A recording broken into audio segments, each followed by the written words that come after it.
بسم اللہ الرحمن الرحیم.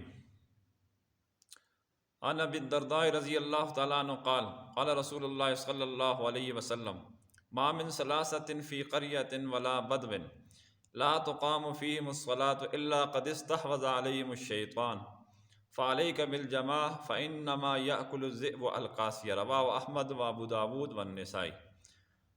حضرت ابو درداء رضی اللہ تعالیٰ عنہ سے روایت ہے، وہ فرماتے ہیں کہ جناب نبی کریم صلی اللہ علیہ وسلم نے ارشاد فرمایا، کسی بستی یا گاؤں میں یعنی دیہات میں 3 بندے ہوں اور وہ جماعت سے نماز نہ پڑھیں تو ان کے اوپر شیطان مسلط ہو جاتا ہے، لہٰذا تم جماعت کو لازمی سمجھو. اور بیڑیا اسی بکری کو کھا جاتا ہے جو ریوڑ سے الگ تھلگ چل رہی ہوتی ہے.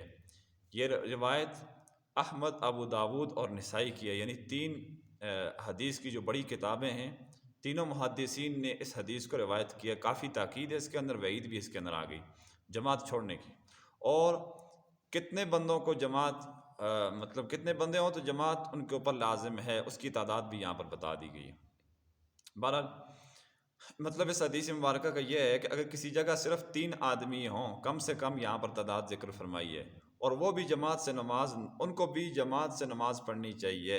اگر وہ ایسا نہیں کریں گے تو حدیث میں بڑیا کی مثال دی گئی ہے، بکری کی مثال دی گئی ہے، تو اس سے مراد یہ ہے کہ شیطان ان 3 بندوں کو جو جماعت سے نماز نہیں پڑھ رہے آسانی سے شکار کر سکے گا. تو علماء نے لکھا ہے کہ 2 بندے بھی ہوں تو پھر بھی ان کو باجماعت نماز پڑھنی چاہیے. ایک امام بن کے آگے کھڑا ہو جائے اور تھوڑا سا پیچھے کو سرک کر دوسرا کھڑا ہو جائے، بالکل زیادہ پیچھے نہ ہو، قریب ہی اس کے کھڑا ہو جائے دائیں طرف، تو ان کو بھی جماعت کا ثواب ملے گا. پھر جو لوگ اس کے بعد اور آتے جائیں گے تو وہ آرام آرام سے قدموں سے پیچھے صف میں چلا جائے.